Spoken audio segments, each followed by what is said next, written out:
তো এটা ছিল আমার এপ্রিলের ফার্স্ট ব্রাইডাল ওয়ার্ক, যার জন্য আমি রওনা হয়ে গেছিলাম। যদিও দূরত্ব খুব একটা বেশি ছিল না, এটা একটা রিসর্টে ছিল। আর সেদিন কিন্তু গরমও খুবই বেশি ছিল। আর যেহেতু ব্যাঙ্গালোর ওয়েদার যথেষ্ট ড্রাই, তো খুব একটা সোয়েট হচ্ছিল না, কিন্তু খুবই গরম ছিল। আর দেখো, আমি পৌঁছে গিয়েই কিন্তু হেয়ারস্টাইলের জন্য আমরা সব প্রিপারেশন স্টার্ট করে দিয়েছিলাম। এই ফ্লাওয়ারগুলো দিয়ে ফার্স্ট লুকটা হবে। আর এটা ছিল ওর ফার্স্ট রিসেপশন লুকের শাড়ি, যেটাতে ও একটু পার্টি প্লাস গ্ল্যাম লুক চেয়েছিল।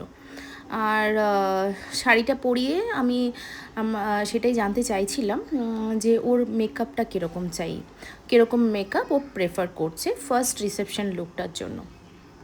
কাজ শুরু করার আগে আমি প্রত্যেকের কাছ থেকেই কিন্তু শুনে নিই যে তাদের কীরকম মেকআপ তারা চাইছে, এবং সেটা মাথায় রেখে এবং তাদের স্কিনের টেক্সচার ওয়াইজ সেই হিসাবেই কিন্তু মেকআপটা স্টার্ট করি, বেসটা স্টার্ট করি। আর এখানে দেখতেই পাচ্ছ অ্যাকনেজ আছে, যেটা আমাদের কারেক্ট করতেই হতো। অ্যান্ড কথা বলতে বলতে দেখো মেকআপটা কিন্তু কমপ্লিট হয়ে গেছে। আর বেসটা আমি একেবারেই রেডি করেছিলাম, যেহেতু পরের লুকটা করার আগে আমাদের হাতে খুব একটা সময় আমাদের থাকবে না, তো সেই হিসেবেই আমরা বেসটা রেডি করেছি। পরে হয়তো আই মেকআপ, লিপস্টিক এগুলো চেঞ্জ করব, হেয়ারস্টাইল অবভিয়াসলি চেঞ্জ করতে হবে। And she is very happy, কারণ হচ্ছে ও নিজে কখনো সাজেনি আর খুব একটা সাজেও না। তো সাডেনলি এই লুকে দেখে ও নিজেকে একদম মানে বিশ্বাস করতে পারছিল না। আর অবভিয়াসলি তোমরা সবাই দেখতে পাচ্ছ যে কতটা সুন্দর লাগছে ওকে।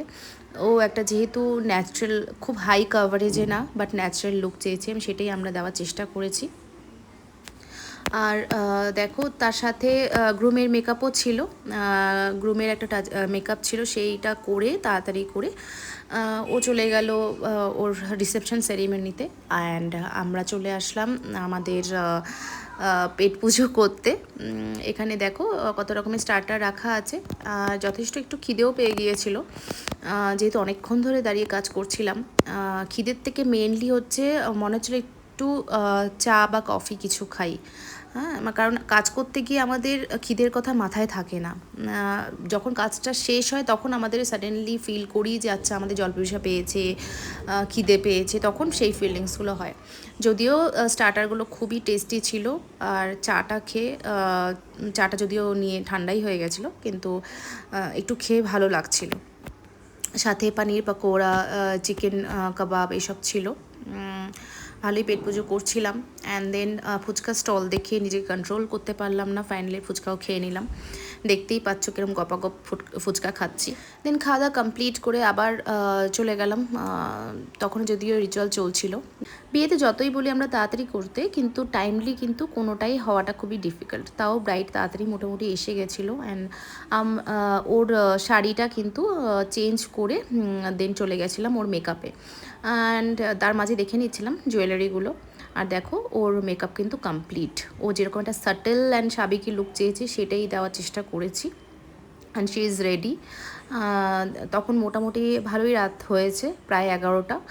আর যেহেতু একটু দেরিতেই লগ্ন ছিল, তো মেকআপ ইজ কমপ্লিট।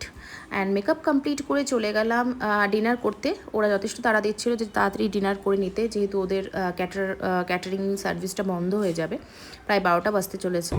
তো এই ছিল আমার আজকের ব্লগ। কেমন লাগলো তোমাদের জানাতে কিন্তু ভুলো না।